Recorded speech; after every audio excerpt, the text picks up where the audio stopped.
Imagine you're a parent in London. Your child wakes up with what looks like a common cold, a bit of a fever, a headache, maybe a sore back. You think they'll sleep it off. But then, the fever spikes to 105 degrees. Your child is screaming in pain, unable to even stand. And then, the fever suddenly vanishes.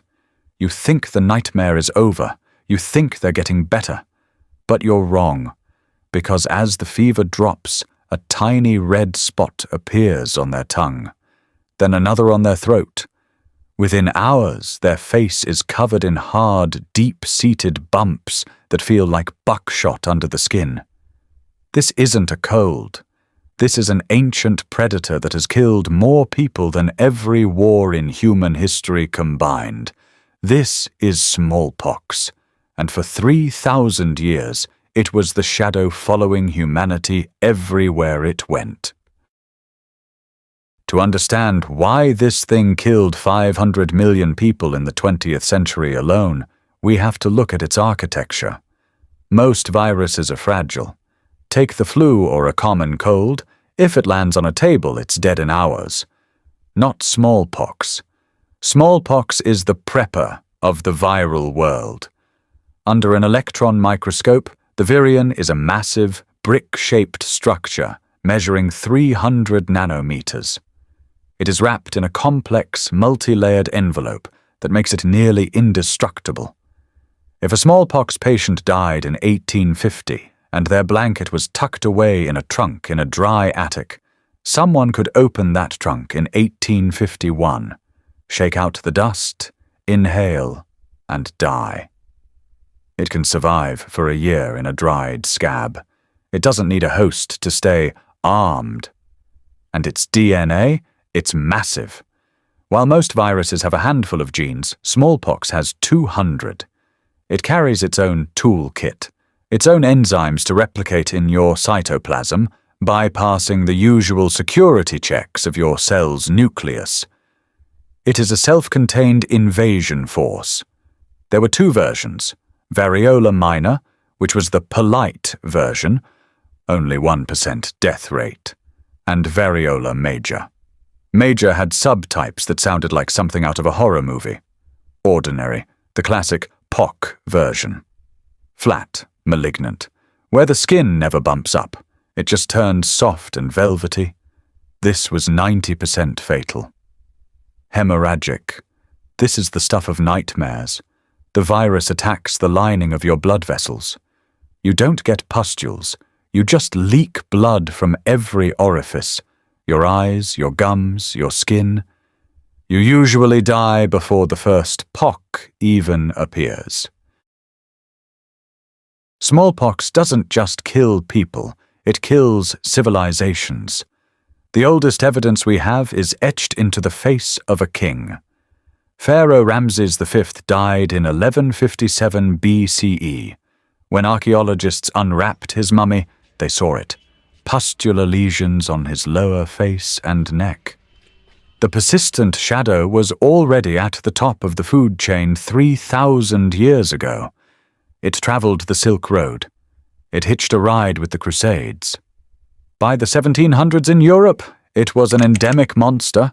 It killed 400,000 people every single year. It was so common that in some parts of London, you weren't considered born until you had survived smallpox. It claimed 6 reigning monarchs. It was the equalizer, but its most brutal act was the Great Dying in the Americas. In 1519, Hernán Cortés arrived in Mexico with a few hundred men. He was facing the Aztec Empire, hundreds of thousands of elite warriors. The Spanish should have been slaughtered, but they brought a secret passenger. An enslaved man named Francisco de Aguirre was infected. As the Spanish retreated from Tenochtitlan, the virus stayed behind. Because the indigenous population had zero immunity, the virus didn't just kill 30%, it killed 90%. In some villages, there wasn't a single person left standing to bury the dead. The Aztec and Incan empires didn't fall to swords, they fell to a fever. For thousands of years, humans tried to fight back with something called variolation. And honestly, it sounds like a cult ritual. In ancient China, they would take the dried scabs of a smallpox survivor, grind them into a powder, and blow that powder up the nose of a healthy child. In Turkey, they'd take a needle, dip it into a fresh, oozing pustule, and scratch it into the skin of a healthy person. The idea was, give yourself a controlled version of the disease so you don't get the wild version. The problem? It was like playing Russian roulette. About 2% of people who were variolated just flat out died. And worse, while they were recovering, they were fully contagious. They would often walk out of the doctor's office and accidentally spark a massive epidemic that killed their neighbors. Then comes May 14th, 1796. Edward Jenner, a country doctor in England. He's listening to milkmaids. They have beautiful, clear skin, no pockmarks. They tell him, "Oh, I don't get smallpox, I've already had cowpox from the udders." Jenner decides to test this. He takes an 8-year-old boy named James Phipps. He takes the pus from a cowpox sore on a milkmaid named Sarah Nelmes and rubs it into James's arm. James gets a little fever. Then he's fine. Now, here is the part that would get a doctor life in prison today. To prove it worked, Jenner deliberately exposed James to actual lethal smallpox. He waited. He watched. Nothing happened. The boy was immune. The word vaccine comes from the Latin vacca, meaning cow.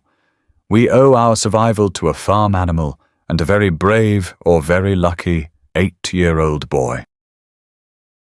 By the 1970s, the world was winning. The intensified eradication program was hunting the virus into extinction. The last natural case of variola major was in 1975. The last case of variola minor was in Somalia in 1977. The mission was over. But in Birmingham, England, 1978, the shadow struck one last time. Janet Parker was a 40-year-old medical photographer. She worked on the floor above a lab run by Professor Henry Bedson. Bedson was one of the few people allowed to keep live smallpox for research. On August 11th, Janet started feeling off. Headache. Ached all over. Doctors thought it was a drug reaction. But then the spots appeared. In a world where smallpox was supposed to be extinct, Janet Parker was covered in it. The investigation was chilling. They found that the virus had likely traveled through a faulty air duct from Bedson's lab, through the ceiling, and into the room where Janet was developing photos. The fallout was catastrophic. Janet died on September 11th. Her father, who visited her in the hospital, died of a stress-induced heart attack. Her mother caught it but survived. And Professor Bedson? Unable to live with the guilt of being the man who released the plague back into the world, he took his own life in his garden shed. Janet Parker remains the final name on a 3,000-year-long list of victims. Today, smallpox is the only human disease we have ever completely erased from the face of the earth. It exists nowhere in nature. No one is vaccinated for it anymore. If you were born after 1980, you have zero protection. But it isn't truly gone.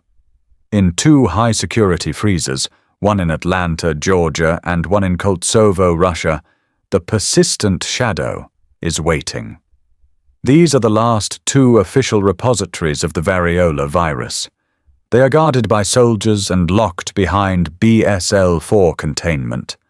Every few years, the World Health Organization debates, should we destroy them? The Russians and Americans say no. We need them for research, just in case. The rest of the world says yes. As long as those vials exist, the nightmare can return.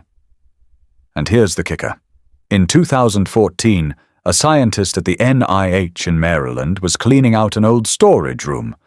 In the back, in a cardboard box, they found 6 glass vials from the 1950s. They were labeled Variola. They had been sitting there, forgotten, for 60 years. Thank you for watching till the end.